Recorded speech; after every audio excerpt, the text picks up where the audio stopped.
계속해서 교회에 대해서 공부하고 있습니다. 말씀은 선포되어지지만 그래도 여러분의 심령 속에 교회가 무엇인가를 바로 알 수 있는 그러한 귀한 은혜가 있기를 바랍니다. 지난 시간엔 교회 본질에 대해서 말했습니다. 본질은 삼위 하나님께 영광을 돌리는 곳이 교회입니다. 그래서 삼위 하나님께서 어떻게 하셨는가? 성부 하나님은 우리를 택하셔서 언약 백성으로 삼으셨기 때문에 교회는 언약 공동체이다. 그렇기 때문에 이 공동체 안에는 다 하나님의 약속대로 택함받은 성도들끼리 모인 곳이다. 이렇게 말씀드렸습니다. 두 번째, 성자 예수님께서는 교회를 그리스도의 몸이라 그랬습니다. 그래서 우리는 그리스도와 연합이 되었고, 그리고 유기체적으로 한 몸이 된 것이 바로 교회다. 그리고 주님의 통치를 받는 것이다. 즉 말씀으로 다스림을 받는 것이 교회다. 그리고 세 번째, 성령 하나님께서는 성령의 전이다. 이렇게 말했습니다. 그래서 성령께서 예배드릴 때마다 함께 하신다. 이걸 늘 잊지 마시기 바랍니다. 그리고 성령께서는 우리 모두에게 은사를 주셨는데 은사 공동체, 그래서 은사를 통해서 교회를 더 드높이는 그러한 곳이, 그리고 교제, 친유가 있는 코이노니아에 있는 것이 바로, 그래서 이것이 성부 하나님께서는 택하시고, 그리고 성자 예수님은 우리를 불러주셨고, 성령 하나님은 우리를 거룩하게 인도하신다. 이렇게 생각하시면 됩니다. 오늘은 교회가 가진 사명이 무엇인가 5가지를 공부합니다. 그 중에서 3가지는 더 중점적으로 말씀을 드리겠습니다. 첫째, 교회는 어떤 사명을 가지고 예배의 사명을 가지고 있습니다. 언약 공동체라는 것은 구약에 보면은 하나님께서 이스라엘 백성을 향해서 너희들은 내 백성이다 이렇게 말씀하고 있습니다. 그러면서 하나님께서 언약하신 그것 때문에, 그래서 아브라함을 통해서 이제 이스라엘의 언약 백성인 것은 첫 번째 아브라함을 택해서 아브라함과 언약을 하십니다. 그 언약이 계속 구약에서는 이루어져 갑니다. 그렇기 때문에 이스라엘 백성한테 하나님께서는 모든 사람들은, 특히 남자들은 1년에 3차례는 반드시 하나님 전에 올라와서 제사 드려라 이랬습니다. 그것이 유월절이고 초실절이고 수장절이고, 이 3대 절기는 누구를 막론하고 남자들은 다 교회에 올라와야 된다 이렇게 말하고 있습니다. 아무튼 이것은 하나님께서 제사를 통해서 영광을 받으시는 것입니다. 그래서 오늘날 예배도 똑같은 맥락에서 생각해야 됩니다. 그렇기 때문에 하나님께 예배할 때 오늘 1절 말씀을 통해서 우리가 어떤 예배를 드릴 것인가를 잘 말씀하고 있습니다. 자, 너희 몸을 하나님 기뻐하시는 거룩한 산 제물로 드리라. 이것이 너희가 드릴 영적 예배니라. 이렇게 말씀하고 있습니다. 자, 그렇기 때문에 예배는 내가 생각하는 대로, 내가 가진 대로, 내가 원하는 대로 드려지는 것이 아닙니다. 하나님께서 정한 법칙대로. 그래서 각 교단마다 예배 모범이라는 것이 있습니다. 우리 교단에서도 개혁주의 칼빈주의를 입각해가지고 거기서 예배 모범을 만들어냈습니다. 그래서 순서가 어떻게 되고 이런 것이 다 나와 있습니다. 거기에 맞춰 드려서 예배해야 되는데, 오늘날에는 예배 형식이 전부 달라지고 있습니다. 그건 뭔가 하면 개혁자들부터 지금까지 우리 교단은 예배는 오직 하나님께 영광이 되어야 된다 이것이었는데, 이제는 예배가 다 사람을 기쁘게 하고 사람 즐겁게 하는 것으로 자꾸 변하고 있습니다. 그래서 한참 이슈가 됐던 열린 예배 형식도 없습니다. 누가 설교인지도 모르고 그런 식으로 발라가고 있습니다. 대부분 그 개신교에서 로마교회로 간 사람들을 보면은 왜 로마교회로 갔을까? 쉽게 말하면 천주교회로 갔을까? 거기는 미사가 정말 장엄하고 엄숙합니다. 뭔가 하는 것 같아요. 근데 우리 개신교는 전부 다 예배가 가벼워지고 있습니다. 회복해야 될 것입니다. 예배가. 하나님께서 원하시는 예배 드려야 되는데 이것이 점점 무너져가고 있는 실상이다 이것입니다. 자, 레위기 10장 1절 2절을 보면 아론의 아들 두 아들 나답과 아비후 얘기가 나옵니다. 이스라엘은 하나님께서 12지파를 세우셨는데 그중에 레위 지파 가운데 아론에게만 대제사장 직분을 봐주세요. 아론의 후손만. 그래서 나답과 아비후가 이제 아버지 아론을 위해서 대제사장이 될 것인데 이들이 성전에 분향하러 가다가 하나님이 허락하시 아니한 다른 불로 분향하다가 그 즉시 죽게 됩니다. 이게 하나님께서 원하시는 거예요. 내 생각대로 하는 게 아니라 하나님께서 원하시는 대로. 또 역대하 26장 16절에 보면 우리가 잘 아는 우시아 왕 얘기가 나옵니다. 그런데 1절에서는 뭐라고 얘기하는가? 그가 강성하여 짐에 교만했다 그랬습니다. 그러고 나서 하나님의 성전에 올라가서 제사장 외에는 드리지 못할 분향을 직접 하다가 나병 환자가 됩니다. 그래서 평생 동안 그 후로 나병 환자로 직접 왕의 일을 못하고 아들한테 맡기는 그런 비참한 최후를 맞게 됩니다. 자, 이것이 다 예배, 제사가 그랬다면 예배도 마찬가지입니다. 하나님께서 원하시는 예배, 이건 다른 것 아니에요. 아까 말씀드렸던 예배는 오직 하나님께 영광을 드리는 거예요. 자, 예배를 통해서 우리가 하나님을 만나는 시간입니다. 예배 자리가. 그리고 그의 은혜를 입게 됩니다. 그리고 예배의 중심은 하나님의 말씀의 선포이고 그리고 이에 대한 감사의 찬양이다 이것입니다. 즉 모든 것이 다 하나님께 영광이 되어야 돼요. 예배는. 자, 그런데 오늘날 예배는 점점 다른 방향으로 흘러가고 있기 때문에 정말 안타깝습니다. 예배에 해당하는 라틴어 라트레이아는 두 가지 의미, 섬김 그리고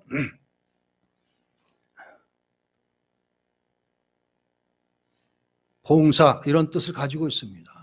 예배는 섬김과 봉사, 서비스 그것입니다. 자, 그렇게 예배가 하나님 앞에 그렇게 돼야 되는데 자, 웨스트민스터 소위론 문답을 제가 지금 공부하고 있습니다. 책을 들여다보고 이제 하이델베르그 요리 문답이 거의 끝나가기 때문에 끝나면 뭘 할까 해서 정 목사님하고 그러면 웨스트민스터 소위 문답을 해보시죠 그래갖고 지금 준비하고 있습니다. 제 1문이 뭔가 하면 하나님께서 우리를 무엇 때문에 창조하셨습니까? 이거예요. 하나님 인간을 왜 만드셨어요? 답은 다른 게 아니에요. 하나님을 영원롭게 하고 영원히 그를 즐거워하는 것. 이게 답입니다.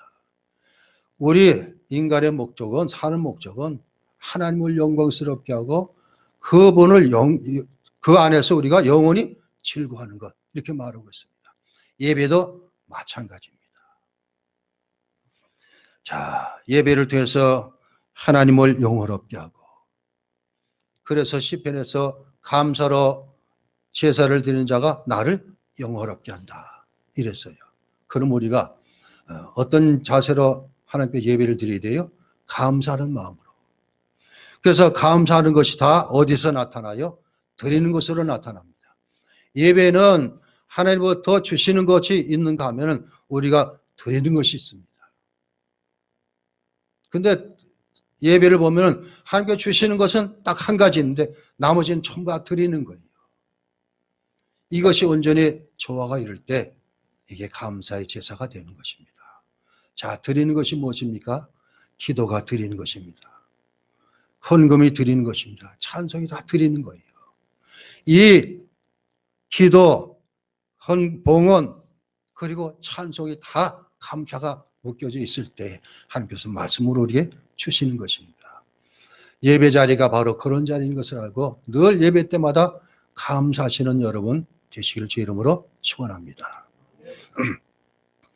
자, 그러면서 예배는 예배 시간만 드리는 것이 아니라 우리 삶 전체가 예배가 되어야 된다 이것입니다. 삶으로 드리는 예배. 그래서 오늘 본문에 보니까 너희 몸을 그랬습니다. 몸. 그런데 몸이라는 것은 우리 그냥 몸뚱아리가 나와 있는 게 아닙니다. 내 모든 것 다 드리는 것입니다. 이거 전 인격 자체를 다 드립니다. 이런 뜻입니다. 그래서 이 사도 바울이 12장 1절 말씀을 쉽게 풀어서 말씀을 드리면 일상의 구체적인 삶 전체를 하나님 기뻐하시는 거룩한 산제물로 드릴 때 이것이 곧 우리가 드릴 합당한 영적 예배다. 이렇게 바꿔 말할 수 있습니다. 하나님께서 기뻐하시는 참된 예배는 전 인격을 하나님께 올려드리는 것, 이것입니다. 그렇기 때문에 거룩한 산제물, 뒤에는 너의 몸을 그리고 거룩한 산제물 이렇게 이어지고 있습니다. 그렇기 때문에 우리가 하나님께 나와서 예배드릴 때는 반드시 내가 흠과 티가 없는 거룩한 존재로 나와서 예배해야 돼요. 자, 이스라엘 백성들은 구약에 제사를 드릴 때는 반드시 제사를 드리는 나온 사람들이 제물을 가지고 나오게 되어 있습니다. 소부터 시작해서 양, 염소, 비둘기, 그리고 밀가루, 가루 이렇게 가지고 나옵니다. 그런데 성경에 보면은 다 그것들이 뭐라 그랬어요? 절대 흠이 있거나 티가 있어서는 안 된다. 완전한 것이다. 이렇게 말하고 있습니다. 자, 뒤에 말라기를 보면은 그 말라기 선지자 시대 때에 이스라엘 백성들이 하나님께 제사한다면서 어떻게 했는가 아주 잘 보여주고 있습니다. 자, 너희가 나한테 올라올 때 눈먼 것, 저는 것, 모자란 것 갖고 오면서 그걸 내가 받을 줄 알았느냐? 총독 앞에 드려보라. 그가 바뀌었느냐? 그렇게 말라기는 질책을 하고 있습니다. 자, 구약에서는 그랬다면 제물이 거룩하고 흠과 티가 없었다면 신약의 예배는 우리 자신이 제물이에요. 그렇기 때문에 자, 나 자신을 드리는데 내가 드렸을 때 과연 하나님께서 받으실 만한가 찾아보자 이거예요. 그렇기 때문에 여러분들이 교회 나와서 제일 먼저 해야 될 것이 회개기도부터 시작해야 돼요. 남하고 인사하는 게 아니라 회개기도부터 먼저 하고서 그리고 드려야 됩니다. 자, 예배는 바로 이런 것. 감사가 있는 가운데 나 자신이 정말 거룩한 존재로 하나님께 드려져야 합니다. 흠과 티가 없는 것. 하나님께서는 본인 자신이 완전하시고 거룩하시기 때문에 믿는 우리들을 그렇게 따라오기를 원하시고 있습니다. 그래서 구약의 이스라엘 백성들은 스스로를 자기들은 성민이다, 거룩한 백성이다 이렇게 여겼습니다. 그렇게 여기고 있는 건 좋지만 그것이 지나쳐서 자만심이 됐고 그러기 때문에 주님한테 질책을 받는 그런 경우도 있었고 아무튼 우리는 정말 아무것도 아닌 우리 존재는 하나님 앞에 섰을 때 우리는 아무것도 아닙니다. 그런데 하나님이 나를 택해 주셨고 예수님 때문에 구원받았고 내 안에 성령께서 계시다는 것을 알고서 사도 바울은 고린도 전서에 뭐라고 했어요? 너희 몸은 너희 것이 아니요 하나님의 성령이 거하시는 전인 줄 알지 못하느냐? 그런데 어떻게 너희 몸을 함부로 할 수 있느냐? 더럽게 내놓을 수 있느냐? 이렇게 말씀하고 있습니다. 예배할 때마다 그러기 때문에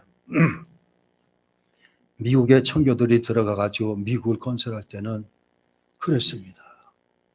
늘 일상복하고 예배 드려 나올 때 입는 옷이 따로 있어요. 다. 그래서 아이들도 전부 정장을 하고 넥타이 매고 그렇게 나오도록 되어 있고 옷차림부터 달라져야 돼요. 내가 입는 옷 중에서 가장 깨끗하고 좋은 옷. 새롭게 비싼 옷 이런 게 아니라 깨끗하고 그리고 하나님께서 받으실 만한 그런 옷. 이런 복장부터 틀려지고 그리고 우리 예배모 메모리 교단 말씀드렸듯이 교회에 나오면 반드시 하나님과 먼저 묵상으로 기도하고 만나는 자세가 되어야 된다. 그리고 예배 시간에 절대 졸지 말고 딴짓하지 말고 옆에 성도들과 얘기하지 말고 말씀 듣는데 집중하라 이렇게 말해주고 있습니다. 자, 아무튼 교회는 예배 사명이 있는 곳입니다. 어떤 예배요? 오직 하나님께 영광이 되는 예배. 그리고 주신 말씀을 되새기는 은혜 가운데 살 수 있는 그런 곳. 바로 이것이 교회가 예배 공동체인 것을 우리가 가르쳐 줍니다. 두 번째 중요한 것은 신앙 교육의 공동체입니다. 우리는 한 믿음을 가지고 그리고 한 신앙을 고백하는 공동체입니다. 한 믿음을 가지고 한 신앙을 고백하는 공동체, 이것입니다. 뭘까요? 우리가 예배 때마다 고백하는 사도신경입니다. 사도신경. 이거는 2세기 중엽에 자연스럽게 나타나는데 이것이 교회마다 다 암송되고 외워지고 있었습니다. 그런 다음에 이제 그 뒤부터 종교회의를 통해서 여러 가지 신경들이 나오기도 합니다. 그렇지만 대부분 이 사도신경은 뿌리가 어디냐? 마태복음 16장 16절이라 그렇게 다 주석을 합니다. 주는 그리스도시요 살아계신 하나님의 아들이십니다. 이 신앙고백, 베드로의 신앙고백, 이 위에 교회가 세워졌다, 이것입니다. 로마교회에서는 베드로가 초대 교황이 되어서 베드로로부터 시작이 됐다 이러지만 우리 개혁교회에서는 베드로가 한 신앙 고백 위에 교회가 세워졌다, 이렇게 해석을 합니다. 그렇기 때문에 바로 이 위에 교회가 세워져 있다는 것을 늘 잊지 말아야 합니다. 그래서 신앙 고백을 할 때 그냥 주문하듯이 암송으로 그냥 끝나는 것이 아니라 깊이 생각해야 돼요. 자, 사도신경에 나오는 신앙 고백은 세 가지예요. 삼위 하나님을 내가 믿습니다, 이거거든요. 제일 먼저 뭐예요? 전능하사 천지를 만드신 하나님 아버지를 내가 믿사오며, 이렇게 고백하는 거예요. 성부 하나님을 내가 믿습니다. 성자 예수님을 내가 믿습니다. 성령 하나님 내가 믿습니다. 이것이거든요. 예배도 마찬가지입니다. 삼위 하나님께 영광을 돌리는 것이 예배라면은 우리가 신앙을 고백하는 것도 바로 삼위일체 하나님에 대해서 고백하는 것입니다. 이 든든한 고백 위에 교회가 세워졌다, 이것입니다. 그렇기 때문에 이 고백이 완전히 내 것이 되기 위해서는 이 고백 위에 하나님 말씀으로 늘 내가 채워져 있을 때 이 신앙 고백이 완전해져 가는 것입니다. 그렇기 때문에 존 칼빈은 기독교 강요에서 성경을 이렇게 썼습니다. 우리의 구원과 삶의 유일한 규모입니다. 성경이 우리가 구원받는 것과 살아가는 것의 유일한 규범, 그렇게 얘기를 하고 있습니다. 그렇기 때문에 성경을 통해서 점점 하나님을 깊이 더 알아가고, 그래야 장성한 분량까지 자라가야 됩니다. 그냥 사도신경 외운다고 끝나는 게 아니라 그거를 밑바탕으로 거기다 하나님 말씀이 계속 들어갈 때 그때 든든해져 간다, 이렇게 말해주고 있습니다. 그렇기 때문에 계속해서 하나님 말씀을 배워야 돼요. 여러분들 스스로 성경 봐서는 잘 모릅니다. 영적인 것이 너무나 많기 때문에 잘못 해석을 하면 엉뚱한 그런 일들이 있기 때문에, 그렇기 때문에 로마 교회에서는 아예 그러질 않았어요. 평신도한테는 성경을 못 읽겠습니다. 스스로 읽다가 잘못에 빠지기 쉬우니까. 마틴 루터는 자기가 신부 사제로 있었지만 그것이 잘못된 것을 알고 뛰쳐나와서 제일 먼저 한 것이 뭐예요? 천주교에서, 로마교에서 잡아서 다 죽이려 하니까 도망다니다가 바르크 브루타라는 성의 작센 공작이 제후가 먼저 납치를 해가지고 8개월 동안 바르크 브루타라는 성에다 혼자 있게 했습니다. 그때 루터한 것이 뭔가 하면 성경을 독일어로 번역하는 일이었습니다. 번역을 한 그 이때 또 어떤 이가 구텐베르그가 인쇄를 발명을 해가지고 급속도로 성경이 퍼지기 시작했습니다. 그래서 평신도들이 많이 깨우쳐졌는데 여러분도 마찬가지입니다. 늘 성경을 가까이고 읽으시기 바랍니다. 이게 엄청난 재산이 됩니다. 자, 그러면 이 신앙교육에 대한 관한 구절 한번 같이 찾아보겠습니다. 베드로후서 1장, 신약성경 거의 뒤쪽에 있습니다. 베드로후서 1장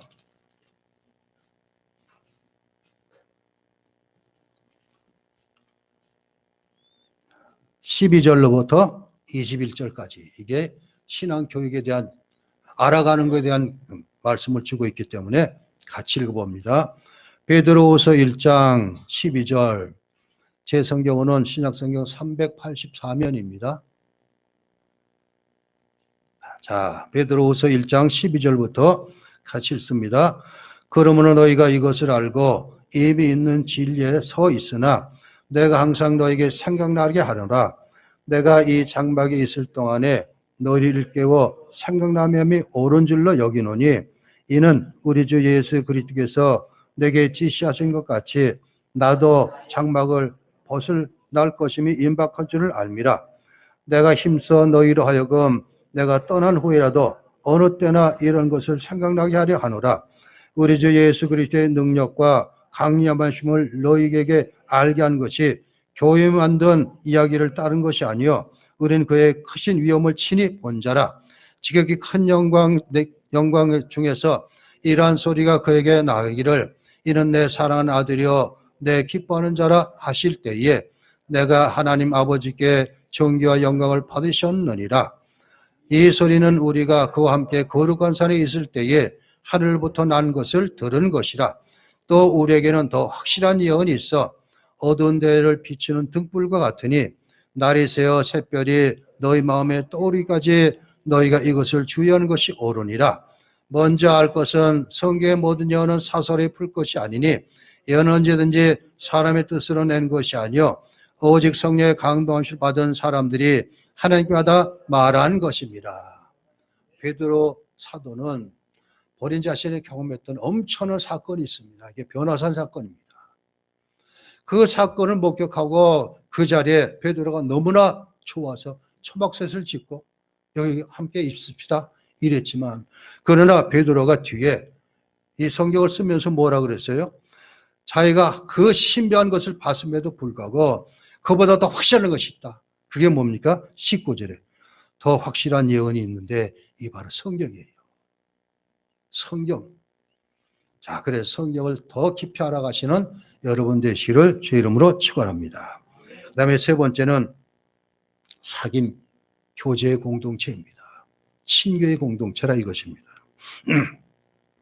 왜 우리가 사귀고 친교될 것이 한 몸이기 때문에 이 겨자씨 교회라는 공동체 안에 지체가 되지만 다 그리스도의 몸이 붙어있는 지체이기 때문에 늘 사귐 있고 교제가 있고 이래야 된다 이것입니다. 자, 먼저 우리는 삼위 하나님과 친밀한 교제가 있어야 됩니다. 어떻게 하나님과 친밀한 교제를 가질 수 있어요? 다른 것 없습니다. 말씀과 기도. 성경 속에서 하나님 깊이 만날 수 있고 하나님의 뜻을 알게 됩니다.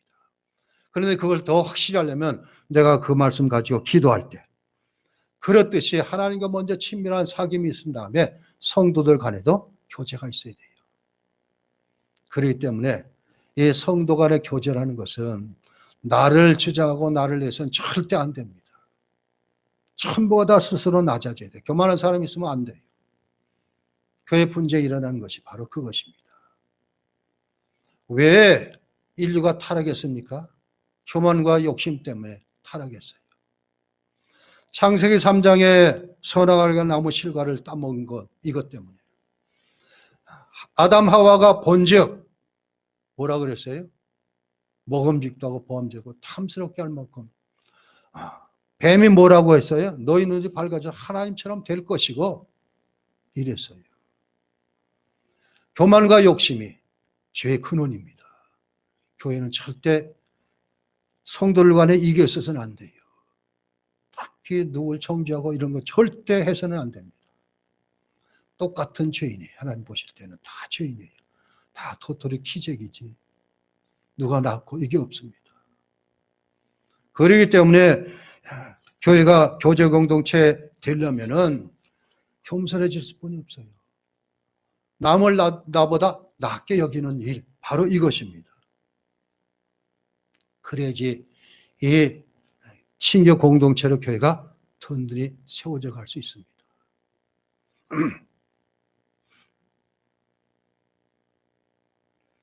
왜 그렇습니까? 우리가 그리스도의 한 몸이기 때문에. 주님께서 머리가 되시고 우리는 그 몸에 붙어있는 지체들이기 때문에, 그렇기 때문에 서로 내가 뭐 때문에 잘났다 이럴 수가 없어요. 사도 바울은 에베소에서 뭐라 그랬어요? 눈이 발더러 너 필요 없다. 그럴 수 있느냐? 이것입니다. 네 번째, 은사 공동체입니다. 성령께서 은사를 주셔서 전부 교회는 은사를 받은 사람들이 모여 있어요. 제가 장담하건대 여러분들 모두에게 한 가지 이상 성령 하나님께서 은사를 주셨어요. 잘 모르고 있어서 그렇지만.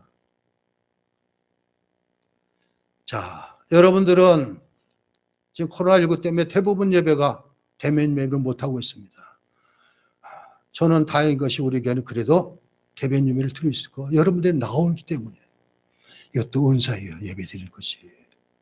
성령 은사가 없으면은 귀찮아져요. 그냥 안방에서 편히 그냥 TV 보면서 예배 드려도 되지 이런 생각이 들어요.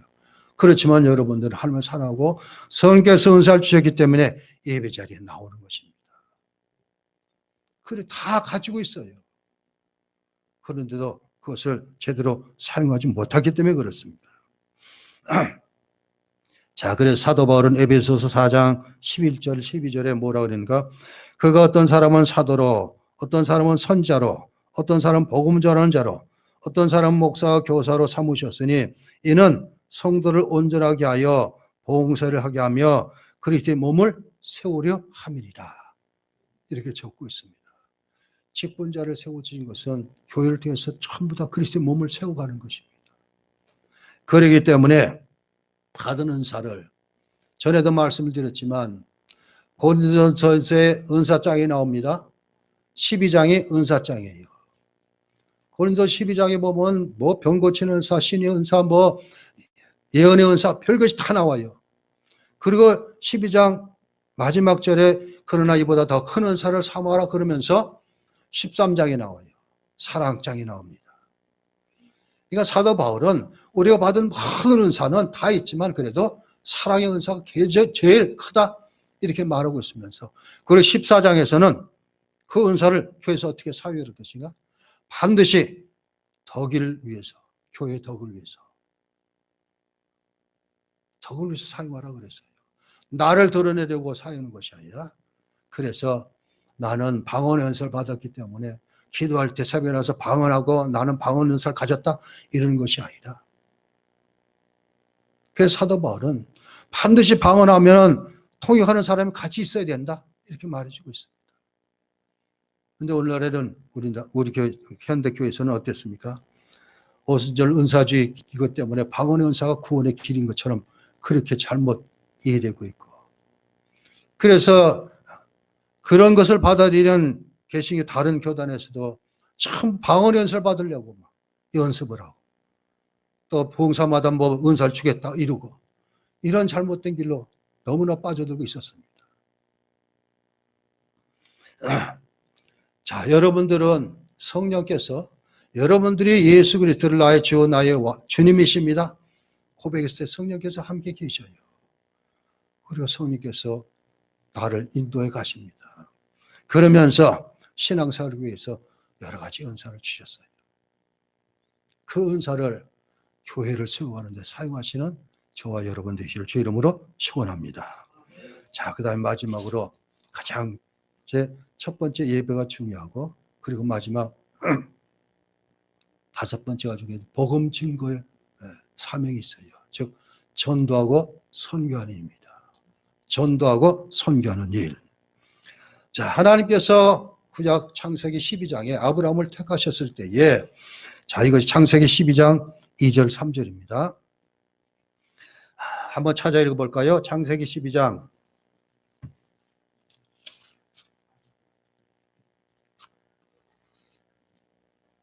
창세기 12장 2절, 3절. 구약성경 제일 앞입니다. 자, 찾았으면 2절, 3절 같이 읽어봅니다. 내가 너로 큰 민족을 이루고 내게 복을 주어 내 이름을 창대하게 하리니 너는 복이 될지라. 너를 축복하는 자는 내가 복을 내리고 너를 저주하는 자는 내가 저주하리니 땅의 모든 족속이 너로 말미암아 복을 얻을 것이라 하신지라. 이렇게 적고 있습니다. 자, 하나님께서 아브라함을 택하시고 너는 내가 택했고 이제부터는 너에게 복을 주시겠다. 그런데 그 복이 뭐예요? 거룩한 백성이 되고 그리고 이 땅에서 잘 되고 이런 복을 준 다음에 그런 다음에 복이 될지라는 다음에 그리고 너는 복의 근원이 되어라. 복을 주는 자가 되라 이것입니다. 자, 우리에게도 똑같은 그런 사명이 있습니다. 내가 구원받은 것은 나 혼자 구원받고 들어가는 것이 아니라 전도하든지 설교든지 다른 영혼을 구원해내는 일을 하라 이런 얘기입니다.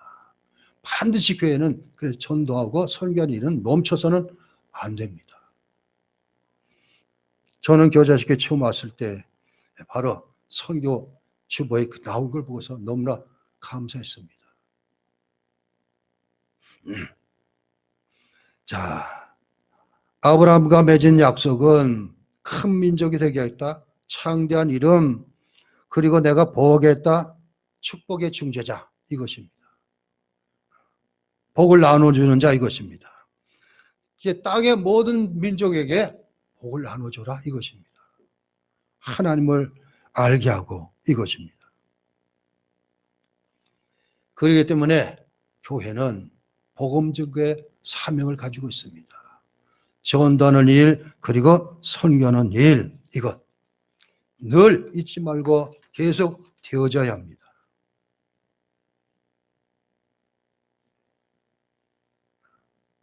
대부분 전도하고 선교하는 일을 아이고 나는 힘들어 못해요. 그렇지만 내가 하는 것이 아닙니다. 내 안에 계신 하나님께서 하시는 것이지.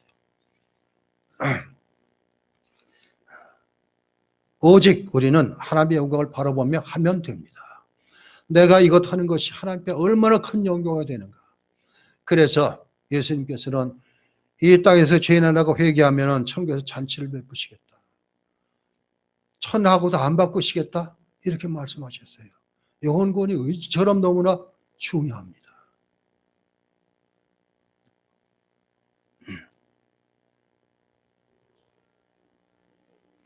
교회는 예배의 사명을 가진 것입니다.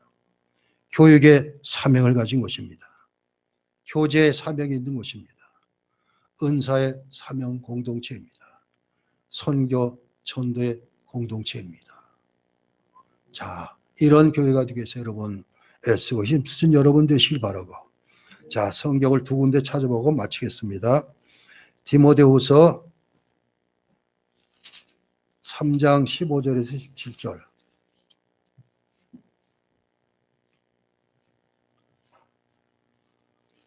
디모데후서 3장 15절에서 17절. 신약성경 346면. 자, 같이 읽습니다. 우리가 온전한 믿음을 가지고 하늘 바로 아는 것, 이것 얘기를 하고 있습니다.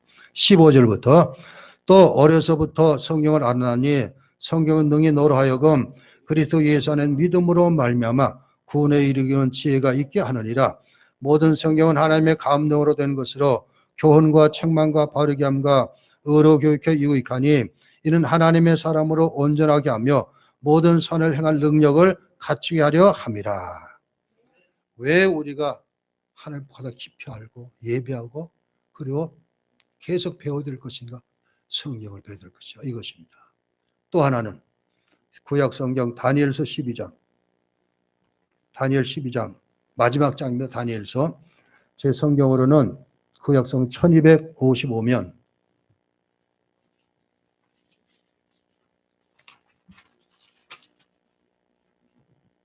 다니엘 12장 3절입니다.